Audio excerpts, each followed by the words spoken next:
নমস্কার বন্ধুরা, আমার এই ভিডিওতে আপনাদের স্বাগত জানাই।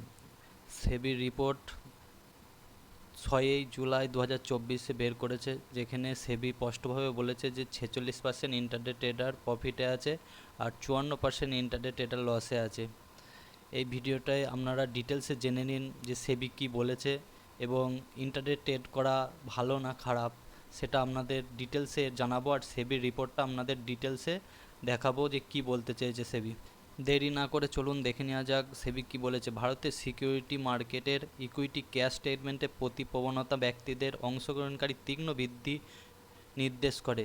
সমীক্ষায় দেখা গেছে ইকুইটি ক্যাশ স্টেটমেন্টের ট্রেড করা ব্যক্তিদের সংখ্যা 2019-এ ছিল 15 লক্ষ, এখন 2023-এ সেটা এসে দাঁড়িয়েছে 69 লক্ষ, প্রায় 4.6 গুণ। অংশগ্রহণকারীর ঊর্ধ্বগতি বৃদ্ধির সাথে যুক্ত হয়েছে। প্রায় শেয়ার মার্কেটে 3 জনের মধ্যে একজন ইকুইটিতে ট্রেড করে, মানে শেয়ার মার্কেটে যদি 3জনা ট্রেড করে থাকে তার মধ্যে ইন্টারডে ট্রেড একজনা করে।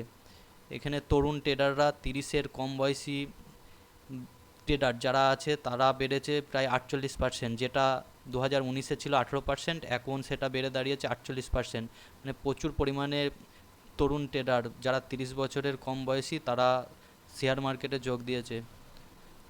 খুব ছোট ব্যবসায়ী যেমন শেয়ার কেনা বেচা করে, যেমন 50,000-এর কম টাকায় FI23-তে 56% বেড়েছে, যেটা ছিল FII 2019-এ 27% ছিল, সেটা বেড়ে দাঁড়িয়েছে 56%।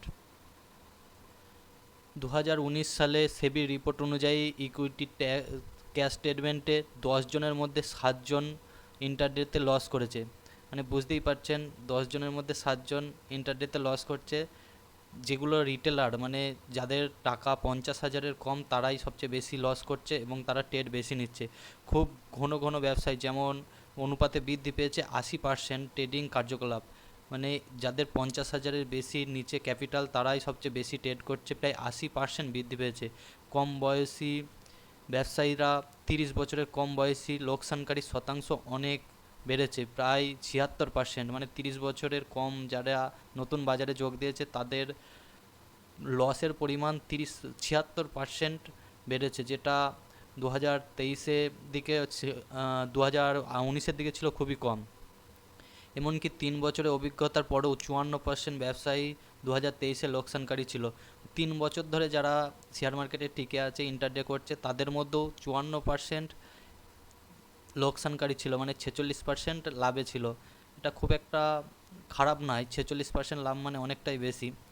যারা হালে ঢুকেছে বাজারে তারা হচ্ছে 71%, যারা 3 বছর থেকে আছে তারা হচ্ছে 54%।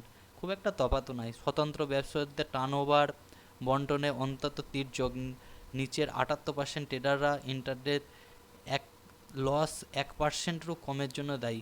মানে যারা বড় ট্রেডার, যারা বড় ট্রেড করে, তারা লস খুবই কম করছে। মানে যারা ট্রেড কম নেয়, বছরে 300-র কম ট্রেড নেয় কিংবা তারও কম ট্রেড নেয়, তারাই বেশি লাভে আছে। যারা এমনি ট্রেড করছে তারা প্রত্যেক দিন যারা বেশি ট্রেড নিচ্ছে তাদের লস প্রচুর পরিমাণে বেশি। 2023-এ 76% ব্যক্তিদেরও কম, মানে মাত্র 14%-এর লোকের টার্নওভার 1 কোটি টাকার বেশি। বেশি টার্নওভার সহ স্বতন্ত্র ব্যবসায় 1 কোটি টাকা খরচ হয়েছে। 2023-এ সমকালে 34,977 কোটি। এই ধরনের ব্যবসায়ীদের গোষ্ঠীর জন্য মুনাফার দ্বারা গড় মুনাফা 2023-এ 89,172। লোকসানকারীদের গড় লোকসান হচ্ছে 74,575। মানে যারা লস করছে সেই টাকাটাই 14% লাভ করছে, যেটা অপশান ট্রেডিংয়ে হচ্ছে কিনা যে 90% লস করে, 92% লস করে, 8% লাভ হয়। এখানে সেটা একটু কম, 71% না 76% লস করছে, যেখানে 14% লাভ করছে। লোকসানকারীদের দ্বারা ট্রেডের গড় সংখ্যা লাভকারীর চেয়ে বেশি ছিল। সেবি বলেছে তার কারণ আমি বলবো যে যারা খুব ঘন ঘন ট্রেড করে তাদের জন্য ট্রেডিং খরচ অনেক বেশি, তার জন্যে যারা বেশি ট্রেড করছে তাদের লস বেশি হচ্ছে, যারা কম ট্রেড করছে তারা লাভ করছে। 2023-এ ব্যবসায়িক খরচের কারণে লোকসানকারীরা তাদের ব্যবসায়িক ক্ষতি 57% বাড়িয়েছে, যা 2023-এর ট্রেডিং লাভের 19%, ট্রেডিংয়ের খরচ হিসাবে ব্যয় করেছে প্রায় 19%। ভাবা যায়, যারা ট্রেড করছে, ইন্টারডে ট্রেড করছে, 19% শুধু ট্রেডের খরচ হিসাবেই দিয়ে দিচ্ছে, তারা কি করে লাভ করবে? তা ভিডিওটি পুরো দেখার জন্য ধন্যবাদ।